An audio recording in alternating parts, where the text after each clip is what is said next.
Are you a podcaster? Maybe you've got that big idea and you're looking for a network to join. The multi-award-winning Ozcast Network can get your content to eyes and ears all over the world. Join now for the first month free, and you could be featuring this sound at the beginning of your podcast. Ozcast. Simply head to ozcastnetwork.com for details.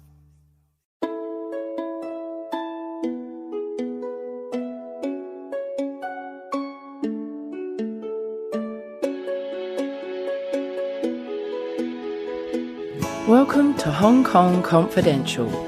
I'm Jules Hannaford and I'm your host. I'm an Australian woman and I've been living in Hong Kong for many years. I'm a mother, a teacher, an author, and I want to share my wisdom and the wisdom of others with you. Thanks for joining me and I hope you enjoy the show.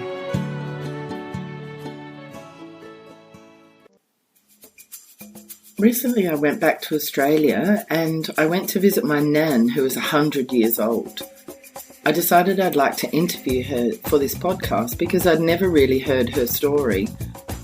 This is my chat with my beautiful Nan. I can remember the passage in the house where we lived, which is a silly thing to remember. It was a dark passage. I remember walking through it. That's all I remember about the house. When were you born, Nan? 8th of 8/1/18. Whereabout?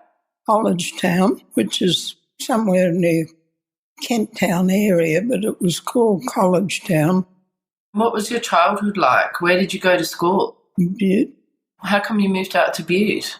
Well, Dad he was a carpenter and builder, and he bought a business up at Butte. I don't remember how we got there. And yet I can remember things like before we went. It seems silly, doesn't it? What sort of things do you remember, like the passageway in your house? What else do you remember before you went to Butte? For a little while, Dad had a sort of a little shop in Kent Town there somewhere, and I can remember standing on the counter there and people saying complimentary things about me. Oh, as a little girl. They weren't there long, but he must have had a business in Adelaide after that because I remember seeing dockets with, I think it was Hoare and Hurrell or some name like that. He was in partnership with him before he went to Butte, and then he bought this business at Butte with the house facing one street, went right to the block the next street back, and that's where the shop was. His carpenter's shop faced there. North Terrace was the name of the street, but it's funny because there's only houses on one side and mallee trees across. That was North Terrace at Butte. So you went to a small little primary school? Were there many kids in the school? Oh, yeah, there were a lot of kids about in those days because there's no birth control. Oh, right, yeah. There were quite a few. It had 7 grades, and grade 1, 2 and 3 were in one room, and 4, 5, 6 and 7 were in the big room. Once we got into grade 3, the girls had a sewing class. Did you have to do cooking as well? Yeah, that was later on, though. When I got up into grade 6 and 7, we had, what did we call it? Domestic arts.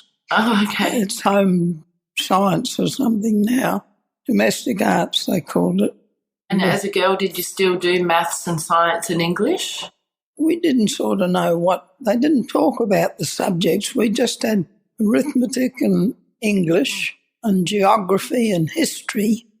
That's about all I can remember.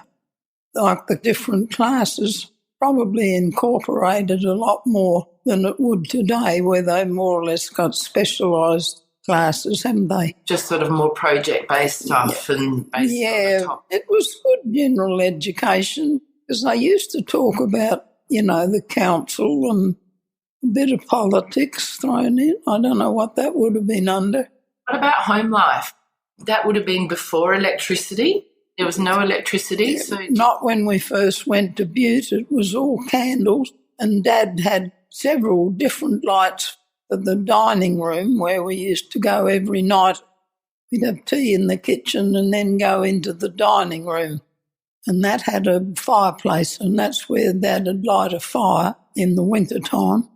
What would you do for entertainment would you listen to the radio? There wouldn't have even been radio back in those days. We used to play cards. I remember Dad teaching us to play euchre and things like that.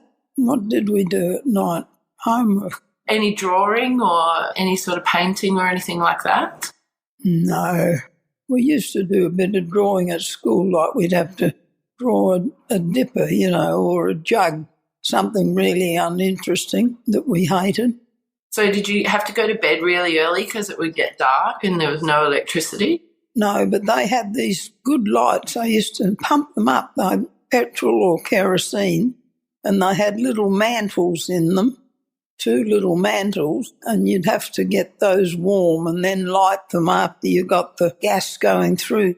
There'd be a tank at the bottom that held the kerosene, and you'd pump that. There was a little built-in pump, and that'd give pressure to put the gas up into the little thingamybobs. And how many kids in your family were there? 5. And what number were you? I was the second one, the eldest girl. And did you have a lot of responsibility for looking after I the did, young and my sister never had any. Why is that? Because she was the favourite for some reason. I think she had a bladder infection when she was quite small, and of course there's no antibiotics, and she was on a strict diet for quite a while that cleared up. Bob was the eldest, we used to have to wash up the dishes, and I know I had to stand on a box to be tall enough. We'd have a tin bowl with wash-up water in it, a tray to drain them on, and then you'd dry them. And so to be standing on a box, you were quite little. I was the unpaid servant. Really? And did you have to look after the younger kids as well, like be a babysitter? Mum and Dad used to go to golf, and I brought Jack up. He was the baby? He was at the time. He had Jeff later on. Now, Jeff was 12 years younger than I was, but Jack was, 7 years younger. But they used to go to golf, and I'd look after Jack at home. I thought he was Christmas. He was a good-looking baby. He was a good-looking man, actually. Did your mum work? Did she have a job? Oh, hell no. You weren't allowed to in those days? Well, you had too much work to do home because you had no conveniences. Even I had to light a copper when we first got married and scrub them. We had a scrubbing board, do you remember? Yeah, the washboard. The washing board. We'd boil the sheets and then lift them with a big wooden poker, and we'd hold the sheets up and drain them as much as we could, and then drop them into the first trough, which was white water, and then we had a wringer clip between that and the next, and you had 2 rinsing of white. And then the white things went into the blue. That was the third trough. And then you have to wring them, roll them through the wringer. Through the wringer. And then the clotheslines were outside, and they had props to hold them up. Well, after I got married, used to take the scythe out to cut the marshmallows down. Oh, so that the clothes wouldn't hang in the grass. And you had to scrub all the clothes on this board, except the sheets and towels that you just boiled and rinsed and hung out. Were you happy helping with all the housework as a kid? Did you think that was just normal? Or did No, I used to get resentful because I felt that I did more than my share, and I don't ever remember Joan doing. Of course, Joan went down and lived with Grandmum's mother. She was a lovely, lovely mum's mother. She was a darling, and Joan went down and lived with her for 6 months when Mum had Jack. Oh, did she? Just to alleviate the load, and that probably put more pressure on you. Yeah.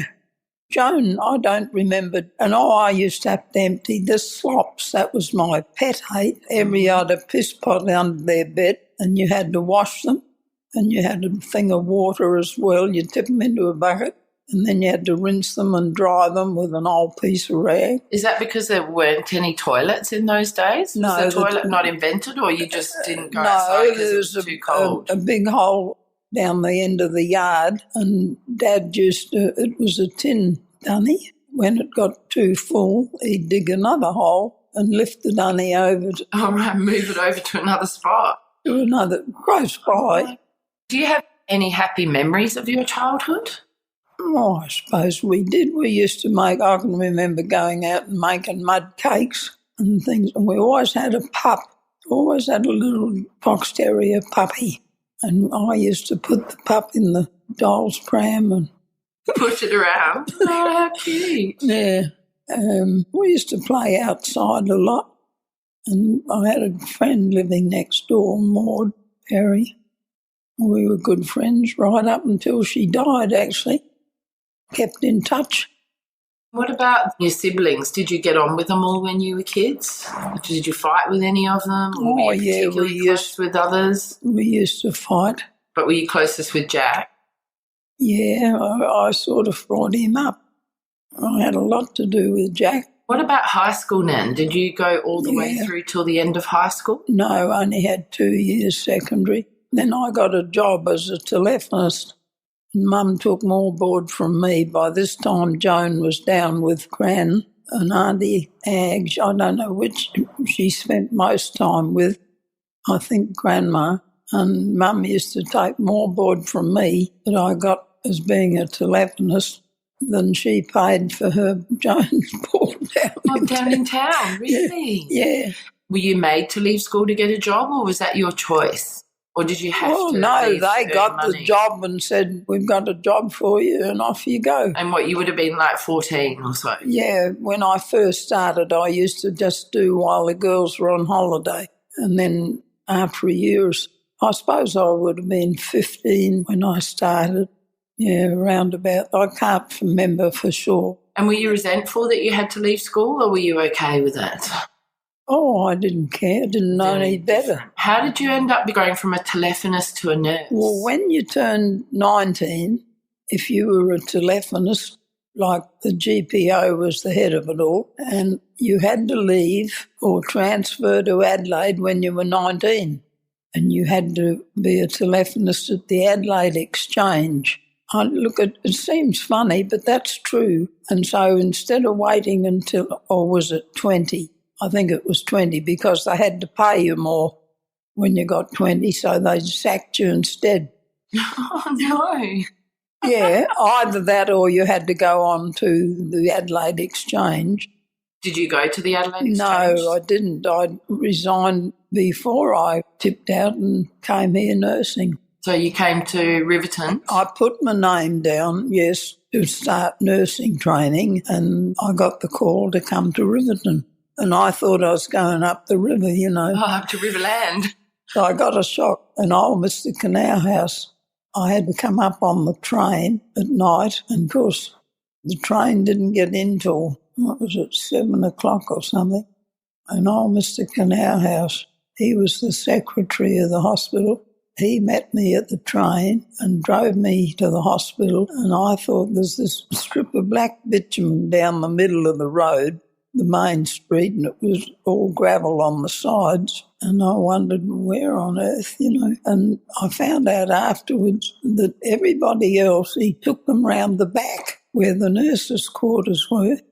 But he pulled up in the front door and I was admitted through the front door. He didn't even take you to the nurses' quarters? No. So you had to find it yourself? No. One of the nurses helped you? Whoever answered the door. What year would that have been then, roughly? In around 1940? No, 37. Right, 1937. And what was it like training as a nurse in 1937 up here? Because you wouldn't have had much state-of-the-art equipment. Did you have electricity by now? Oh, Lord, yes. Yeah. Yeah, we got it at Butte. I suppose I was 12, 13, something like that. Somebody built a thing in the town with a generator in it, and we generated our own power. It was 240 volt. And you must have got a radio not long after that then, did you? In Butte? Yeah, we had... what was that like? Was that really exciting? Yeah, we used to listen to the cricket.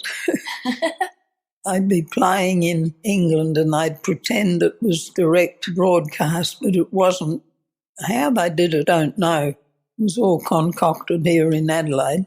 And if a wicket fell, they played a certain tune and it was Rickety Kate. You knew that there was a wicket down. Rickety Kate, the wicket's down. That's brilliant. Dad was very keen on sport. We used to sit up and listen to the cricket, and that's about all, I think. I decided that I didn't want to be just turfed out in a fortnight when I turned 20. Yeah, so you decided you'd head down to the nursing. And what was nursing like when you first started here? Did you like it? Yes, I did. We had a wonderful girl who turned out to be a great friend of mine forever afterwards. She was the sister here, the matron. They all hated her. She used to crawl up the doctor's backside, you might say. I shouldn't have said that. But she was a good nurse, but she was an old martinet. You know, they wouldn't put up with it. Like they were pretty strict? Oh, yes. You couldn't go out at night. You had to get permission if you wanted to go to a ball. Otherwise, you had to be in by 10:30. Oh, I didn't realise that. So it's a bit like being in boarding school. Well, it was. I used to get into disgrace. We had to sit around we all had our meals together. And this big dining room with a table, and everybody had a seat. You sat in your own seat, and you weren't allowed to sit down until the matron, who sat at the head of the table, till she came in. And when she sat down, we could all sit down. And then she'd say grace. And I was cutting a piece of toast with a poached egg on it one day, and it was that hard that it jumped off my plate into the knee of the girl sitting next to me. And, of course, I got the giggles, and if she'd let me laugh, it would have been all right.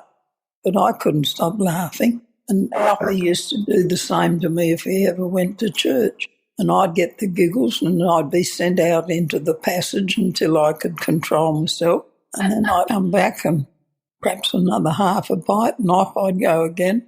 You know, it was so stupid. If she'd let us all have a laugh, egg on Neat's lap would have all been over and done with. Yeah, but because you had to stifle your laugh, it makes it harder, doesn't it? Of course it does. Yeah, when you can't keep laughing, it's really, really tough. I didn't realise it was so strict. Oh, it was ridiculous.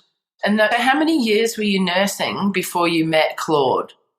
I met him straight away. Malin introduced us. Where did you meet him? The doctor at a ball. In Riverton, yeah? In Riverton. And what did you think of him when you first met him? Well, I thought he was pretty good. He asked me, he said, "Can I take you to supper, please?" I used to have supper at all the dances, and I said, "Oh, yes, that'd be very nice." We did like that right from the start. Oh, that's nice. Yeah. How long after you met him did you marry him? Oh, well, we had to wait till Grandpa built the house in here. We got engaged in the November of that year, 37, and we weren't married until that was the end of 37, and we weren't married until the beginning of 39. Okay, so you were engaged for a couple of years. Not quite, about 18 months. And then what's the courtship look like back in those days? What did you used to do? I suppose you couldn't live together, could you, before you got married? Oh, heavens, no. No. Claude used to pick me up. We'd go to a dance or something like that, or we might just go out and have a smooch in the car. And I had to be back in by 10 or 10:30, I think it was. And that was all. And then Gran and Grandpa had to build their house. Were there movies back in those days? Mm-hmm. Were there movie theatres? Oh, yes. Could you go to the movies? Well, you see, I was working. See, I'd either be on night duty. There's a lot of things you couldn't do when you're on shift work.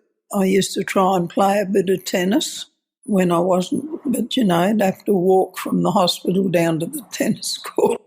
Yeah, it's quite a way. You started doing some drawings. What age were you when you started these drawings? Oh, well, I used to do those when I was a kid. Those that you saw, I would say I did when I was about 12, 14. Really? Yeah. Wow, they're amazing. I did do some when I was nursing. That one with the girl standing up, I think I did that while I was nursing. That was done later, but those little ones with the girls with wavy hair and all that, that was how I wished I looked.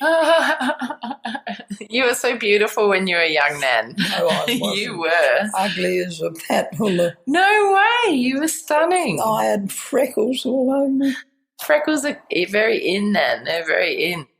When you got married, did you go out to live on the farm straight away? Yes. Yeah, and what was that like for you? Did you have to leave nursing when you got married? Oh, yes. And was that like a rule? Yeah. You had to stop work. And is that in any job or just in nursing in that day? Like, did any woman who got married have to stop working? Well, I don't know. I think it was sort of pretty well all over. And were you okay with that, or did that make you feel sad that you had to leave nursing? No, I was keen to get out there with Claude. Because you'd had 2 years of waiting, I suppose, for them to build the house and to get married. So 18 months. 18 months. And then how was life as a married woman on the farm when you first started? Well, it was pretty hard. Why? Well, there was no conveniences, no electricity, and everything had to be done by hand and the wood fire. And did you have to help with the farm work as well, out with the sheep? Oh, yes, I'd have to help around the sheep, and I had to learn to milk the cows. And feed the chooks and all that sort of stuff as well. Mm-hmm. And then you got pregnant with your first son, Ian? Yeah. Did you give birth to him in the hospital? Yeah. And how did that go? It was 9 pounds. Oh, my God. They used to be in hospital for a fortnight. Oh, really? Yeah, because you had to. Well, it wasn't a bad idea because a lot of them, I'd had looked after babies in the hospital, so I had a fair idea, but some of them quite new, to it. They needed a lot of instruction about feeding them and bathing them, they'd had no experience. So that came in handy. Then we'd have to do shearing and cook for the shearers. Oh, God, and of course no refrigerators. Couldn't do something and put in the deep freeze and pull it out for the shearers or anything like that. So you'd have to cook day by day as you went. Yeah. So did you have to manage that with newborn babies? And kids? Yeah, in between bath times and feed times. And did Granny Hannaford give you any support? Like, would she help babysit or anything like that? Not very much. Avis did come out a few times for the shearing because we fed them and did all the work and they took all the money. Grandpa took the money. We did all the work and fed the shearers. And how come Grandpa took all the money? Well, he had to borrow a bit of money to build the house. Oh, okay, so it was to pay off the house. His house, well, looking back, I feel sorry for Claude. Why? He had to keep his own family. See, they were too proud to have a pension, to get a pension, and it was only 500 acres. Claude had paid them every year or every quarter or something and pay for his own family and pay in Avis interest on the money that we would have to pay her in the long run. Did you feel poor? No? We never went without anything, but we never had any money, if you know what I mean. So you could just make ends meet? Oh, yeah. We had an account with the grocer and Claude would take the list in and book it all up, and the end of the month he'd pay all the bills. Everything was booked up like on a monthly basis. And I can remember him now, he'd be sitting there going through and he'd say, "This seems a big bill here for people stores. Did you buy so-and-so and so-and-so?" Checking on me, Yeah, you'd have to admit the truth. I said, yes, I bought that. It was mostly food stuff. But we were happy, God blimey. Everybody was the same, more or less. Prizzies had their own farm. Old Prizzy, they used to go crook about him, but he said all these boys, he had a lot of boys, he set them all up on a farm. And they probably owed money on it, but what they made, they paid it off themselves. They didn't have to pay them anything, like his parents. Because Claude had to keep his parents and his own family and he'd pay his sister. Because Avis was, she was a princess. Then you had 3 more kids, 2 more boys and a girl. Yeah. Did it matter to you that you had 3 boys and a girl? Like, were you so excited to get a girl in the end? Yeah, we were delighted to get a girl. I was, but Claude wasn't because he was determined she wasn't going to be pampered like Avis. He's afraid she'd be a princess. Oh, that's so cute. Did you decide to stop at 4 kids then? Did you not want to have any more after that? No, I didn't want any more. Yeah, so were you able to use like contraception at that stage, or did you have to just be careful? We used a type of contraceptive, but I had an operation like for repair work because I had these big babies. Yeah, and got your tubes done at the same time. Yeah. Ah, right. Malin suggested it even, you know. We had to get Claude's permission and mine to do it. And that would have eased a bit of a burden, wouldn't it? Worrying about bloody having 5 or 6 kids. Can you imagine? Absolutely. Did you feel run ragged with 4 little kids? Was it hard work when they were young? I think Kay missed out a bit. I was that busy with everything else that she didn't quite get the attention the others. That can often happen to the youngest kid, can't it? Yeah. And the oldest one sometimes can get a lot of the attention. But look, we did all right. We were happy. And what are your favourite memories of that time when you were living on the farm with kids? Well, it was busy. They all had good appetites, except Alfie. Really? Why? I don't know. He never was fussy? a big eater. No, he wasn't fussy. He just didn't eat such big meals. Ian and Don be sitting there watching and say, I've asked what you don't want, Alf, as if I hadn't piled their plates up. They would finish the leftovers. Yeah. I was like that as well at boarding school. Yeah. Could you sort of tell that, like, Don would be the one that would end up on the farm? Absolutely. Could you see that Alfie was creative? And look, Claude he'd say, look, I've got to go to so-and-so to pick up something. And not a word would be said, but he'd go and sit in the car and Don would be in the passenger seat in the front. He'd have got the flannel and walked over the front of his face, never mind what was back here. And he was going. Oh, right. So he'd wash his face so he wouldn't be told to go back in and clean up? Yeah, and he'd be sitting there and he'd be off with Claude. He was a born farmer. So was he really Claude's sidekick right from the... Right, well, he made himself. If anywhere Claude went, he was there. He was, a farmer born and bred, there's no doubt about it. And what did you think Ian and Alf and Kay might do when they were little? Did you have any ideas? Did you know that Alf would be an artist? Well, I thought he'd always drawing on everything. He did, all his books were full of little drawing. Ross Hannaford forgot to take his woodwork because when they got to grade 6 and 7, they used to go to the high school once a week to do woodwork. And Ross forgot his book and he took Alfie's and he changed the Robert and somehow scribbled over the name on the book and tried to pass it off as his own. And, of course, the teacher wasn't stupid because Alfie's he drew all the tools and the different trees and the whole thing was illustrated. So she knew it wasn't this other guy's. And something must have happened at school because Nell rang me and I was, going to go crook and Don said, don't make bad friends. He said, over what kids do. Don said that or Claude? Claude, getting mixed Claude. up. Yeah, that's all right. Anyway, when the bus pulled up the next morning, the headmaster never used to get dressed before school. But anyway, he knew damn well and he was waiting to meet Ross when he got off the bus and made a good show of himself in front of the whole school. He knew it was Alfie's book. And then Nell rang me up and she said, I told Ross he was a naughty boy and he must never do that again. So were you super protective of your kids? Were you like really ready to go in to fight for them? Oh, yeah, I would, but Claude used to hold me back. Probably lucky for the others. Yeah, that he did. Probably.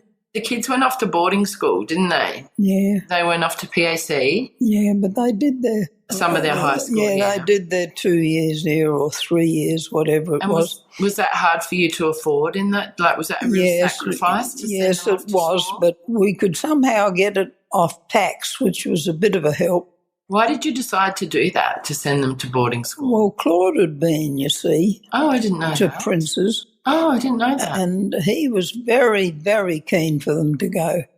But he didn't think it was really necessary for girls. Yeah. He was a bit like that from the old school. And did you push to Absolutely. Change that? Yeah. I said, she's going the same as the boys did. That's brilliant. So you're a feminist, Nan, right back in the day? Well, for equality at least. There was still that lingering no need to educate girls. They're just going to get married and have kids, and they don't need a good education, which is so bloody stupid. It is stupid. And did you even realise back in that day that it was stupid? Absolutely. Absolutely. Absolutely. And did you have other friends that felt the same, or were you unique, do you think, back in that day? I don't know. Not sure. Don't remember discussing it, really. All right, but you just knew that Kay had to get a good education. Well, she was entitled to the same as the boys. That was my book. How was it when they all left home? Were you lonely? Well, we always had Don. Oh, yeah, of course, because he just went to school for 2 years and then he came back and lived with you, didn't he, like Henry's doing? Yeah, that's right. Only Henry's bought his own house. No, Henry's I haven't seen him since he's moved in. I'll tell him to get his butt around. He's a lovely old fella. Oh, isn't he great? So so's Sammy. They're beaut kids. They're all great. They are. I mean, can you believe how many grandchildren and great-grandchildren you've got? Well, George's Tom, he's having another one. Yes, and that'll be the 20th great-grandchild. Oh, my God, is it really 20? Yeah. Wow. His boy's going to be called Angus. So you've got 20 great-grandchildren, and how many grandchildren are there? I think there's only 9. 9, yeah. Yeah. So well loved by all your grandchildren and your great-grandchildren. Everyone always wanted to stay with you and want your cooking, and you teach us all to loved spin having and them. knit. Look, there wasn't one of them that ever worried me. Now, this is the truth. They were all good kids. That's great, isn't it? Yeah. I wouldn't have had them if they were driving me mad. But it was just a pleasure to have them.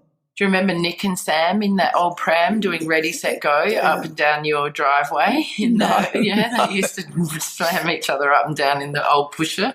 Yeah, well, I had a pram my auntie gave me. She'd finished her family. That's the youngest aunt. She was only 14 when I was born because Mum's mother her first husband died or was killed, and she married a man with 2 children, one of whom died after they got married. So I had step-cousins. Oh, I didn't know that. Yeah. And Auntie Doris was the mother of these stepkids. Yeah. And we called her Auntie, and I loved her, and she was a lovely woman. We got on really well. And, where I'm just wandering now, nothing. Oh, no, that's so interesting. It's amazing. And so what are you, looking back on your life, what do you think your greatest accomplishments are? Kids. Proud of them all, yeah? Yeah. Your kids and your grandkids. And grandkids and great-grandkids. They've all been so good, Julie. And everybody's achieved so much, haven't they? Everybody's That's right. so accomplished. And we all send it back to you, Nan. We think we've got your tenacity and your creativity. No, but Claude was very good at school. He was smart. Was he bright? Yes, he was. And is Don like Claude? Are they similar? Like, you know how Don is steady and reliable? Oh, yes, sensible, but you can reason with Don. And you couldn't with Claude. What, was Claude more of a know-it-all sort of thing, or more stubborn? No. I think as he got older, he had a slight touch of dementia. And he wasn't silly or anything like that, but he made up his mind when he was young about a few things, and he would not change us. Right. Whereas you've more adapted with the times and had to become more sort of open-minded. Well, you have to. Either that or you're left behind. But no, he was a good sport. He was a good bowler and good company. Good husband? Yeah, he was. Oh, that's great. So no complaints there at all. It's just that he got, a little bit over the top when he got. And you see, the biggest trouble was he had diabetes. And he used to drink, didn't he? So that probably wasn't very good for his diabetes. No, that's exactly right. And do you think that played into him dying sort of quite young? Oh, absolutely. He'd go down the pub, and of course 6 o'clock closing finished. And I used to know always he'd be home by 6:30 for tea at night. And when this came in. The new rule where it stayed open till like 11:30 or something, wasn't it, or whatever? Well, they leave them open till 1 o'clock now, but it wasn't that much. And he would not come home to dinner. And Don says, well, don't keep it hot. Let it get cold and let him eat it. But that didn't help either. And then that's when he sort of got this bit of dementia. And through not dieting, all his muscles deteriorated. You can live with diabetes if you're sensible and stick to the diet and exercise. So he didn't. So did that cause you to any fights with him or to get upset? Yes, I used to feel like hitting him over the head. He was that stupid. I didn't, but I should have. But there was nothing you could really do about it, was it? Because I remember those days. But he was sort of nice even with that. Yeah. You know, he was really nice-natured, but he just more or less would not give in to the diabetes, and as a rule, all his organs and muscles deteriorated. How long was he in hospital? Nearly 5 years, 4.5 years. It was a long time, and he died when Zara was around 1. Yeah. So 29 years ago. Zara's the only great-grandchild he ever saw. Yes, and I've got a photo of them together in hospital. Yeah, that's right. And it was self-induced because everything deteriorates if you're full of sugar. Yeah, and his muscles and his brain and everything. And what did he actually die of in the end? Did everything just sort of deteriorate? Well, he completely lost all his muscular control. Did you ever try and get him to quit the booze? It wasn't the era where you could sort of talk about that sort of stuff, was it? Well, he knew. I used to get that cross with him. It probably didn't do any good at all, but it's a pity because it wasn't really him. Well, it's an addiction as well, isn't it? And because he had diabetes, it had such a bad effect on him. Well, that's what it was. It was the uncontrolled diabetes that really did all the damage. Probably affected, that's what gave him a bit of dementia probably, as well as all his muscles. He couldn't walk. And how were you after he passed away? Did you feel lonely? Was it difficult, or were you okay because there was all family around and you I were had pretty plenty busy? of family around and grandchildren. As long as you're busy, I don't think you've got time to. And it was a relief in a way because it worried me so much. Yes, and for 5 years going up to hospital every day. Yeah, but to see him as he wasn't really Claude. And yet he was a marvellous patient because he couldn't get the booze up there, but the damage was done. Yeah. But they thought he was Christmas in the hospital. What do you think is your secret to longevity, given that you're 100 and still going and you've still got all your marbles? I've got no idea. Really? You don't know what it is? No. All I can say is that I've had plenty of exercise. Kept busy. And we've always eaten properly. Did you ever drink much alcohol? Did you drink at all? Only the night the war finished.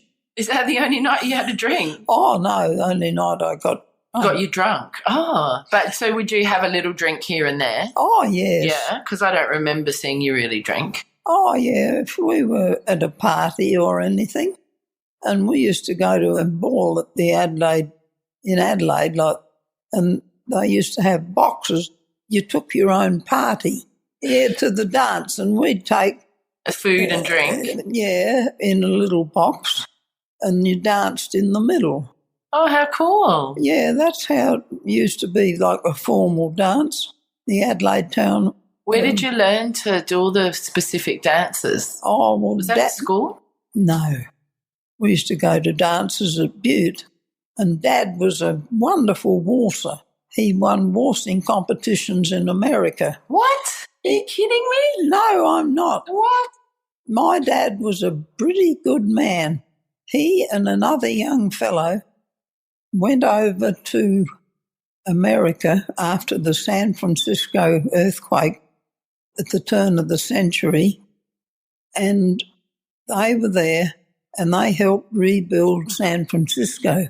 Why did he go? Well, because he was a carpenter. Yeah, and a builder, and this other bloke was the same. And they got tremendous experience in America and good money to help rebuild. And then they had enough money that they didn't come straight home. They went around the world. That was all before he was married. He must have only been in his 20s. Wow. And he won waltzing competitions while he was there in the US. And did he teach you to dance? He wasn't much good on the modern stuff, but the old-fashioned dances, like waltz and the military two-step and military three-step. Yeah, but they did square dances. The Alberts and what was the other one? Oh, I forget the name of the other one. And you'd have a partner and you'd all interweave. No, he was pretty accomplished, my dad, and he was a very good speaker. He belonged to the lodge. Oh, see, that's interesting. And what was your mum like? She was a germ fanatic. Oh, was she? Like a bit OCD? She ruined all her linos through washing them with hot water and phenyl and a mop. Really? And they'd all curl up. She was mad about chasing germs. I didn't think it was. But it's unusual, isn't it? Well, it was, I suppose. And did you get on not very well with her?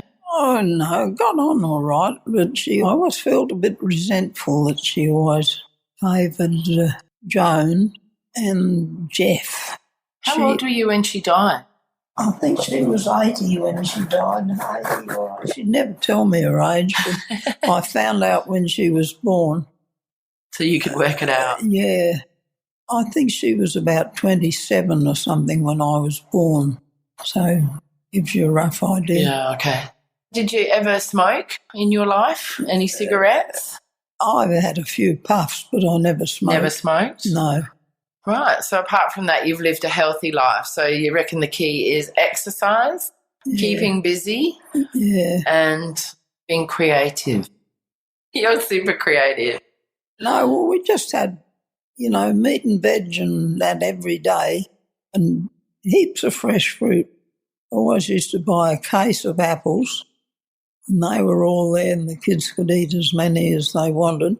We always had fruit. And, you say all the time that you wish you were dead now and that you've had enough. Do you really mean that? Yes, I do. Do you? Yeah, mainly. Why is that, do you think? Because I can't bloody well see. Yeah. And is that, even though you've got all your faculties and you can still move about, just because you can't see, do you feel like you've had enough? Yeah. And the fact that I'm useless. But you're not. Can't do anything. I mean, that's really interesting because so much of what you used to do relied on your eyesight, all your knitting and your spinning and your weaving and all of that. So not being able to do that, you feel like you're useless, but you're not. Well, I could still knit. Wow. I could knit because... You can do it by feel? No, I can see my hands. Okay. And I've got the wrong glasses on. These are for watching telly. Yeah. I've got another pair there, but I can see pretty well just as well without them. What happens if you live to 105 or 110, Nan? It's possible. Can you hang in there? No. Look, the last few days even, I might say, I can feel something different.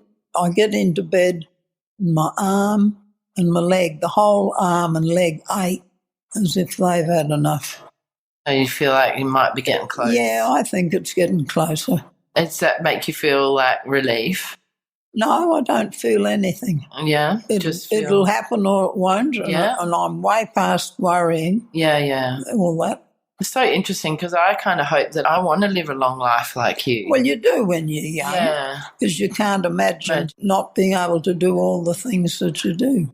Well, Nanny, we all love you and you're our favourite Nan. The only one you got. Yep. All the rest are dead. Thank you so much for talking to me and telling me your story. It's so interesting. Hope you don't feel too tired. I know. I'm sitting here on my bottom like I always am, doing nothing. Luckily you love watching footy, Nan. Yeah, I love my footy. I don't care who's playing. Yeah, I know. I think it's so funny that you got a letter from the Queen and a letter from the Port Adelaide Football Club when you turn 100 and you prefer the football club letter. One from the Queen. Well, I think Nikki arranged all that. Yeah, I think she's a good old egg, isn't she, Nikki? She certainly is. Little organised thing. Yeah. Hasn't Megsie done well? Megsie's amazing as a doctor. Yeah. I can't believe it. And you know what, Nan? She looks like you. Photos of you young, Yeah, you look like Megan. I can see that. The only thing she's lacking is the black freckles. No, but, you know, she's so quiet about it all. Yeah. But she topped her year.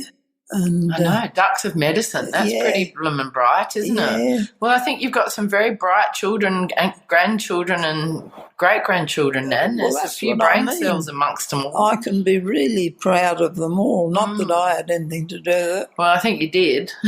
I don't think I did because I never had much education. Yeah, but you've got the street smarts, Nan.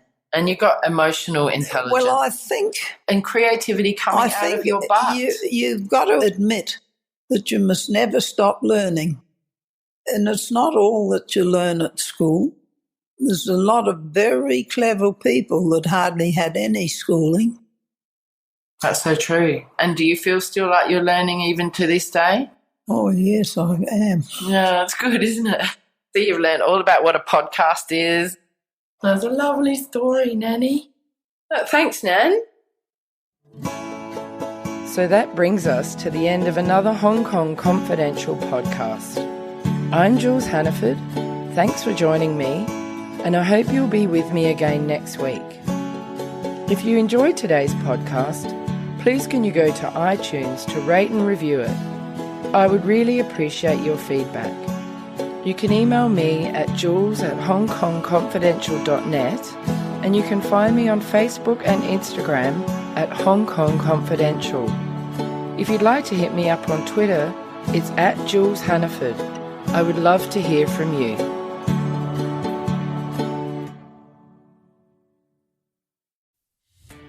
Are you a podcaster? Maybe you've got that big idea and you're looking for a network to join.